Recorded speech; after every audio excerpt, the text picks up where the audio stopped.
Auzubillahiminash-shaytanir-rajim. Bismillahir-rahmanir-rahim. Assalamu alaikum, dear student. Today we are going to start our next lecture, which is force and momentum, ninth class physics, chapter number 3, dynamics.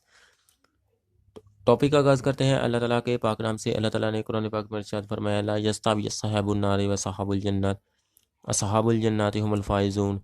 दोज़ख वाले और जन्नत वाले बराबर नहीं हो सकते और जन्नत वाले ही मुराद को पहुँचेंगे।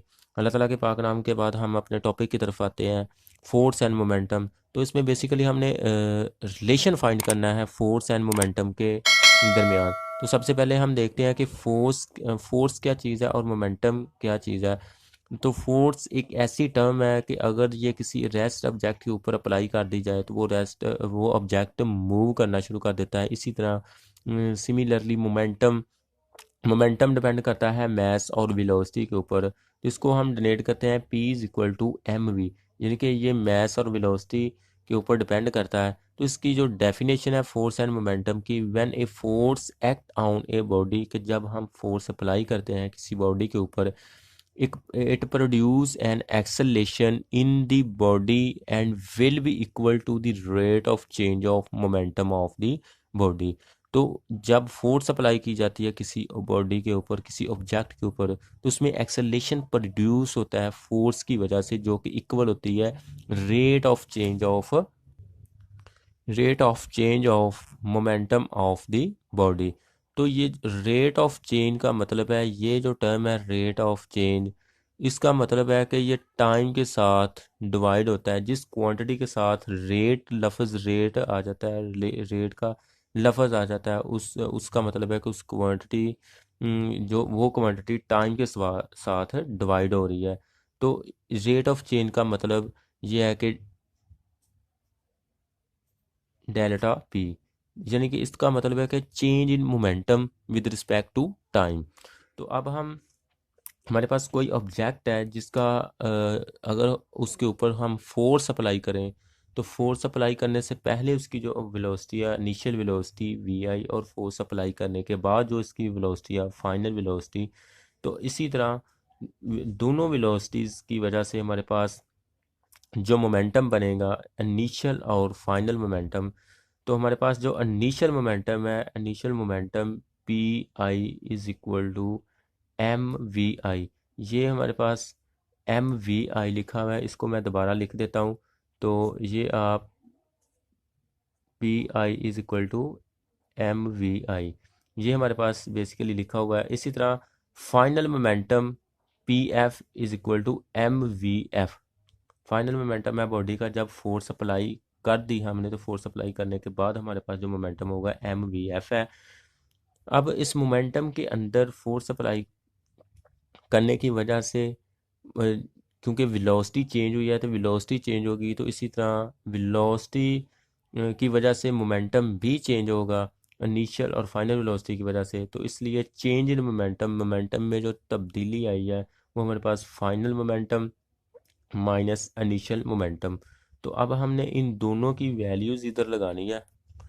तो इसको हम डोनेट करते हैं, delta P is equal to P F minus P I. तो इसका मतलब है चेंज, तो इसकी जगह हमने वैल्यू लगानी है delta P is equal to M V F minus M V I. तो इसको हम यूं भी लिख सकते हैं, P F is minus P I is equal to M V F minus M V I. तो जब हम दोनों तरफ टाइम के साथ डिवाइड करना है, यानी कि rate of change of momentum का मतलब है कि हमने मोमेंटम को टाइम के साथ डिवाइड करना है, और इसमें जो चेंज आ रही है वो विद रिस्पेक्ट टू टाइम है, इसलिए हमने दोनों तरफ टाइम के साथ क्या करना है, डिवाइड करना है। तो डिवाइड करने से हमारे पास जो इक्वेशन बनेगी, P F minus P I over T is equal to M V F minus M V I over T.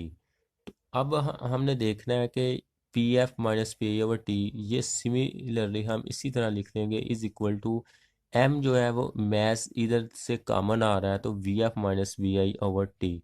तो अगर हम ये इस क्वांटिटी को देखें, ये V F minus V I over T, तो ये change in velocity with respect to time equal होता है एक्सेलेरेशन की जो डेफिनेशन है कि rate of change of velocity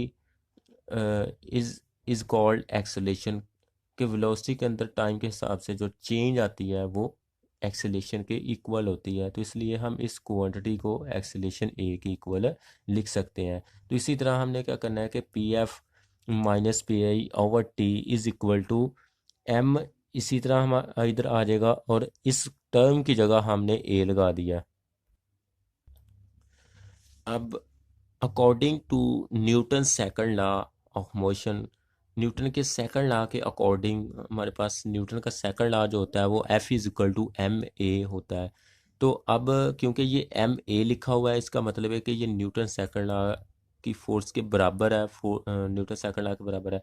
तो इसलिए हम इसकी जगह एफ बी लिख सकते हैं। तो हमारे पास आ जाएगा P F minus P I over T is equal to F.